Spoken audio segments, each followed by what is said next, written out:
Shalom, teman-teman yang dikasih Tuhan, saudara-saudara yang dikasih Tuhan. Saat ini saya rindu kembali membagikan renungan firman Tuhan untuk memberkati kita semua. Diambil di dalam Yohanes pasal yang kelima, ayat yang ketujuh. Berkata demikian, jawab orang sakit itu kepadanya, Tuan, aku tidak punya siapa-siapa untuk menurunkan aku ke dalam kolam itu.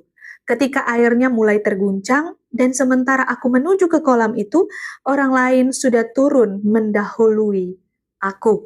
Saya lanjutkan ayat 8 dikatakan, kata Yesus kepadanya, bangunlah, angkatlah tikarmu, dan berjalanlah. Judul perikopnya, penyembuhan pada hari Sabat di kolam Bethesda. Nah, teman-teman pasti tahu tentang kisah cerita ini. Tapi apa yang bisa kita pelajari dari firman Tuhan pada malam hari ini? Dikatakan orang sakit itu bahwa, Tuhan, aku tidak punya siapa-siapa. Dan kalau kita baca di ayat sebelumnya, di ayat yang ke-6, dikatakan, maukah engkau sembuh? Tuhan berkata kepada orang yang sakit ini, maukah engkau sembuh? Ketika kita tidak punya siapa-siapa lagi untuk kita harapkan, untuk kita andalkan, dan kita masih punya satu yang kita andalkan, yaitu Tuhan Yesus. Sekalipun dia tidak terlihat secara tubuh jasmani, tapi dia ada di tengah-tengah kehidupan kita. Ketika kita benar-benar sudah tidak bisa lagi mengandalkan apa yang kita punya, dikatakan, aku tidak punya siapa-siapa.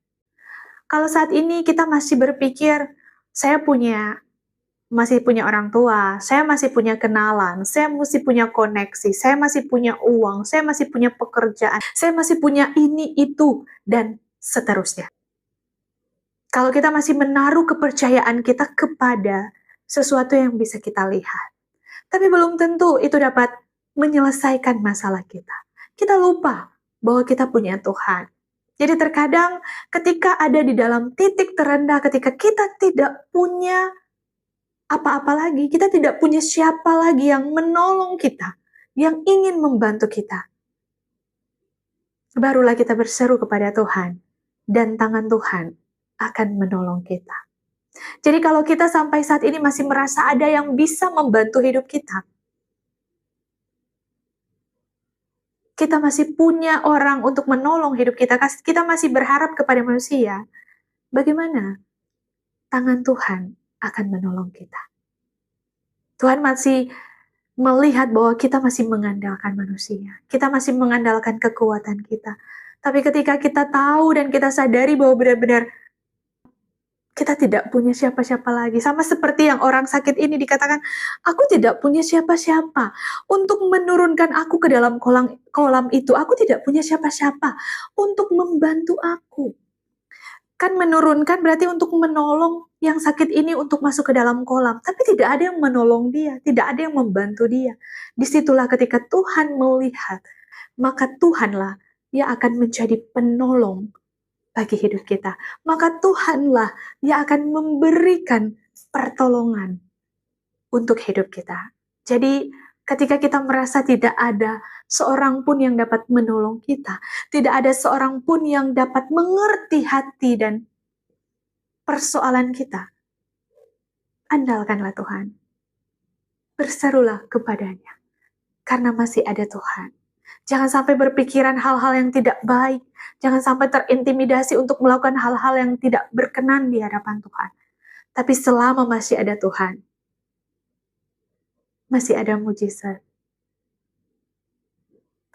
Ada lagu yang berkata, selama ku menyembahmu, ku percaya bahwa mujizat masih terjadi. Selama kau besertaku, ku melihat ada mujizat setiap hari. Selama masih ada Tuhan, percayalah, masih ada kemenangan.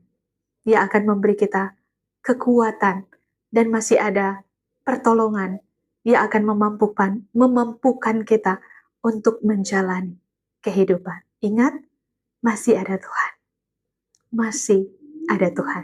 Kiranya firman Tuhan ini memberkati kita semua. Shalom dan God bless you.